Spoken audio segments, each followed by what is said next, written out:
Hello, wonderful people of the internet. My name is Matthew. Welcome to Matthew Talks About American Literature and More. Happy 2026. It was a great new year, but here we're going to talk about books.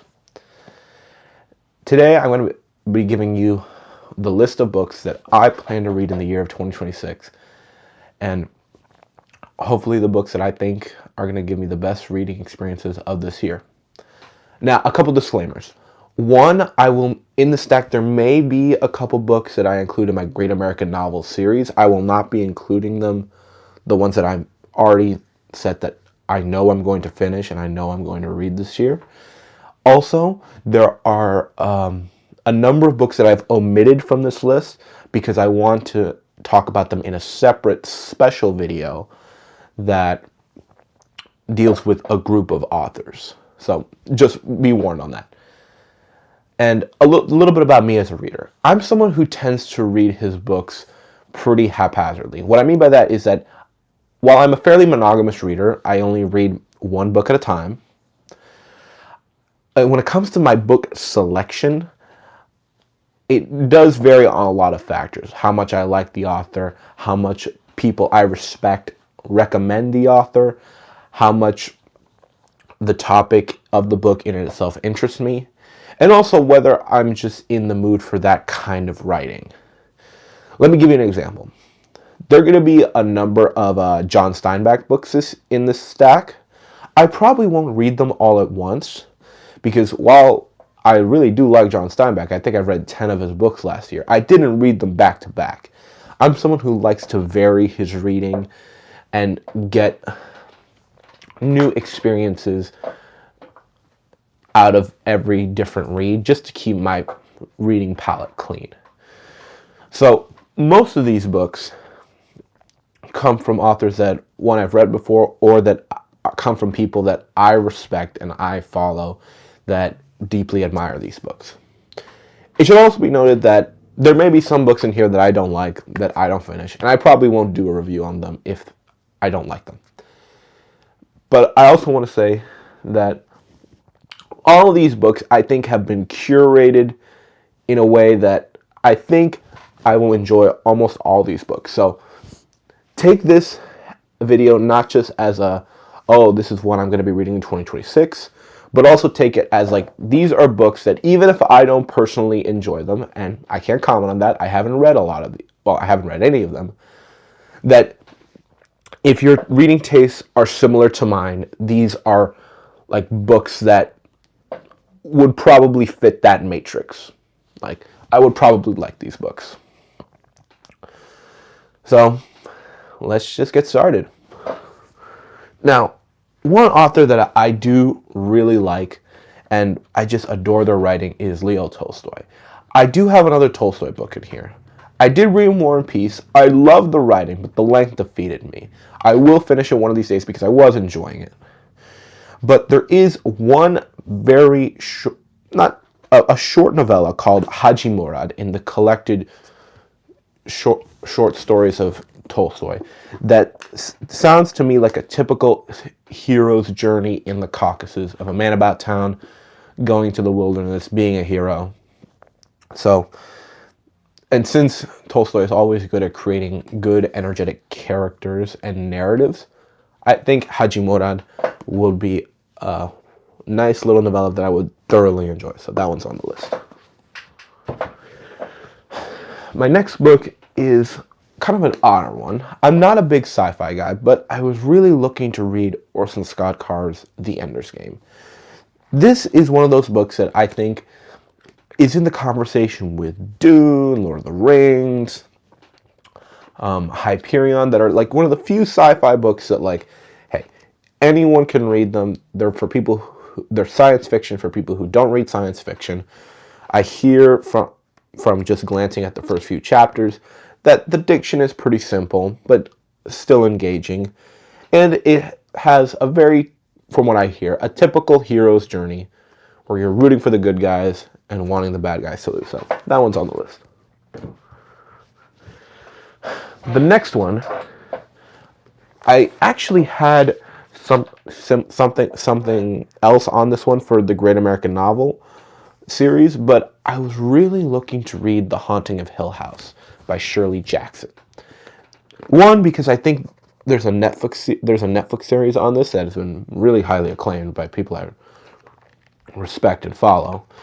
But it's a short book, only about 300 pages, fairly large print, and I think it's a good introduction to 20th century Gothic literature, which is not as highly acclaimed as 19th century, but Shirley Jackson is a phenomenal writer, so hopefully I'll love it. The next one is an author that is very famous, but he's more famous for his short stories. But I got a recommendation from you guys that I think that I would probably like this one, and it is The Narrative of Arthur Gordon Pym of Nantucket by Edgar Allan Poe. This is my famous, well, not a famous, like my big Edgar Allan Poe collection, and it has the Narrative of Arthur Gordon Pym at the end.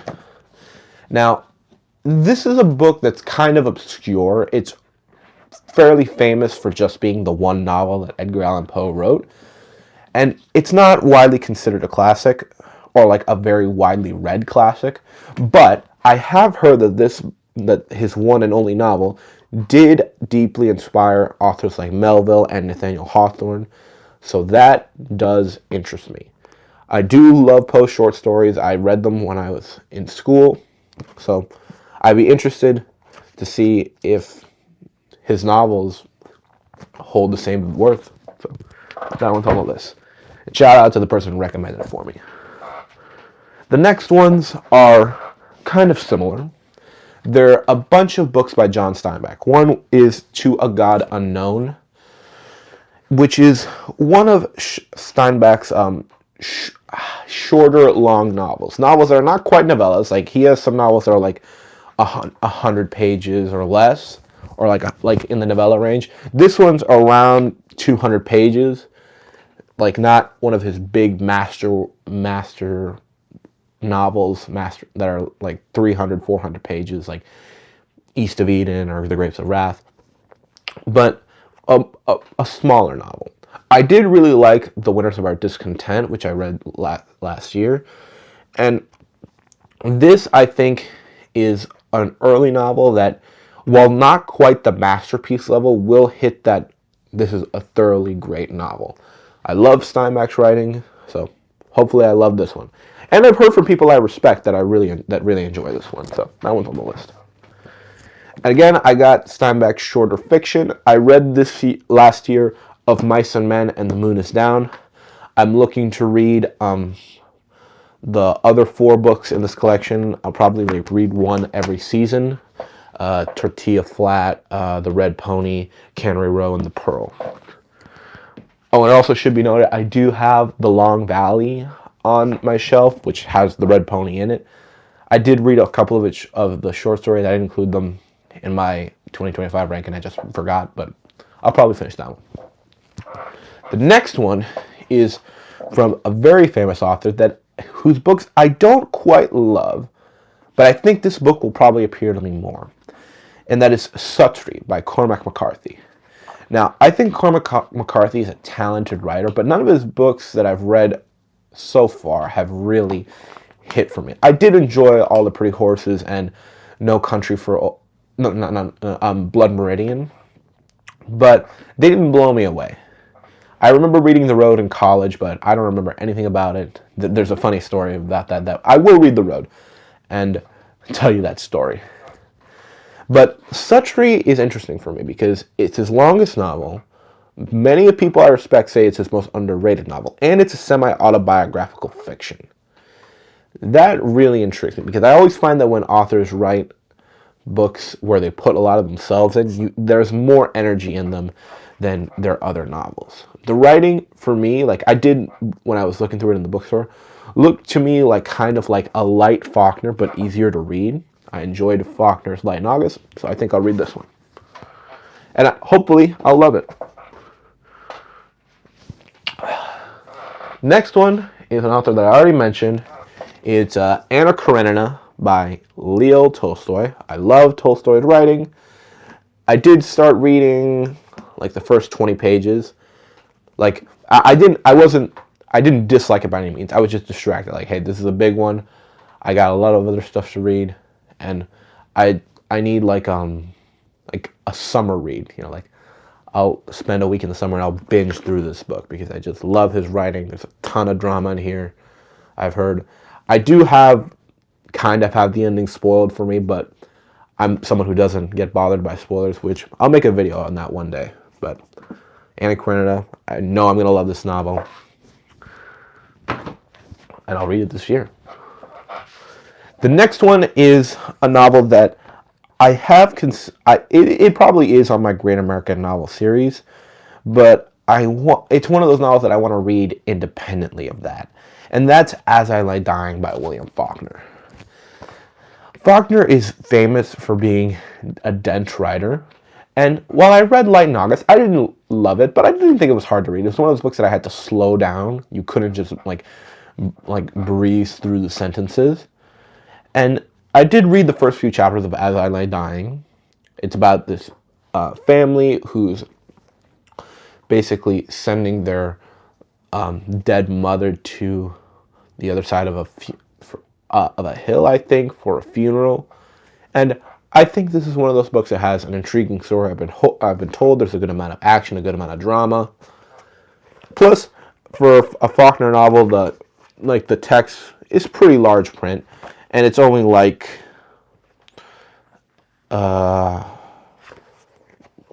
less than 300 pages. So I think I'll enjoy that one immensely. The next one is another author that I do have my Great American Novel series, but I have a different novel in there, which I already read, and it's called House of Mirth by Edith Wharton. I do really like the other two novels of hers I've read, Ethan Frome and Age of Innocence. Is she kind of mediocre at set pieces? Yes. Does she write purple prose? Yes. But she never makes me fail to care about her characters, and she always, from what I've heard, nails her endings. The last two novels had a twist ending. Love them. House of Mirth, I hear, also has a twist. And this one, I think, will really appeal to me. Lily Bard, an older 29-year-old woman who's still beautiful, but who's kind of useless and wants to find herself a husband. Kind of a harder read, tragic romance, but a high quality and a classic. Sounds like something that I would really enjoy. And I don't know the ending, but I know that I'm going to be crying at the end of this book. I did for the last two books. Two of her books. So, that one. The next one is another Russian author, is the two short novels of Alexander Pushkin. I read his folk tales and a couple of other his shorter fiction. Love them. I think he's a phenomenal author. He's known as a poet, but his prose is so good. And I plan to read his shorter novel, The Captain's Daughter, which I hear is a historical fiction, set during the reign of Catherine the Great, and an unfinished, I'm not sure how unfinished it is, short novel called Dubransky. If they're anything like his folk tales, I know I'm going to love them. Pushkin, he's poetic. He's still poetic in his prose, so I know I'll love these novels. There are two novels. The next one is not so much a novel. It's collected works of shorter fiction, and those are the collected short stories of Ernest Hemingway. I'm not a big fan of Hemingway's novels. I think his style works better under 100 pages, and his best stuff is under 50 pages. But I've been working my way through the Nick Adams stories, and I've been enjoying the hell out of them. I think there's one, I want to finish them this year, and the next is that I want to check out his other shorter fiction, like the first part of To Have and Have Not. There was another short story called Up to Michigan, which I thought was fantastic. And I want to just get through most of the stories in this book just to get a good appreciation of Hemingway, because while I don't necessarily like his style, I can learn a lot from it. The next one is another short story collection, which I'm not sure if it's great, but I think I'll enjoy it. And those are the short stories of Edith Wharton. I'm not a big ghost person, but I think that Edith Wharton, her style will work for me. These are a bunch of her short stories that deal with ghost stories. I'm not sure if I'm going to finish this one. I'm going to read like 2 of her short stories, see if they work for me, and then I'll let you know, because I might do a review of this one if I enjoy her short stories. It might turn me into a ghost fan, if that makes sense. The next one is a book that I got as a gift for a Secret Santa, and that is a book by Chuck Palahniuk, which I'm not sure, where's the title for this one? Rant, the oral biography of Buster Casey. Chuck Palahniuk, famous for writing Fight Club. I've been told that his prose is very easy to read, very energetic, and, just as a friend, I'm probably going to read this one pretty soon, actually, just so I can see what this crazy book is about. I love the movie Fight Club, but I still got to read the book. The next one is another science fiction novel, one that I've been told that has been almost canonized on Reddit, and that is Flowers for Algernon, a very intriguing story about a man with that is mentally ill, but goes through this experimental treatment that enhances his intelligence immensely, and his intelligence even surpasses that of the doctors. But the rat, who the test was done on, also regresses intelligence, and it deals with a lot of themes about how you should treat people who are mentally ill and whether intelligence really brings happiness. Sounds like something... It sounds heavy, but I think I'm going to love this one. Darn it. The cover's crease. This last one is one that you guys helped recommend for me. It's the second most famous work of a well-known American author, Nathaniel Hawthorne. That's The House of Seven Gables. I love the Scarlet Letter, the writing style. Like it does. You do need to pay attention to it. It is harder to read, but I love his romantic vibes.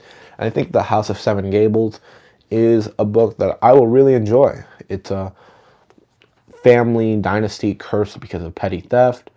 It has a romance. It has some ghost stories. It has psychological drama. So hopefully I'll love this one. Sounds like a gothic novel that I would really enjoy. That's it, guys. I will be posting 2 videos back to back from this one. That one involves a book review, or more accurately, a short story collection review, and another one deals with a group of authors that I want to talk about kind of as a collective, that I think you guys will really like that one. So please like and subscribe. Hope you guys have a lovely day. Hope you're reading good stuff, and farewell. Have a good one.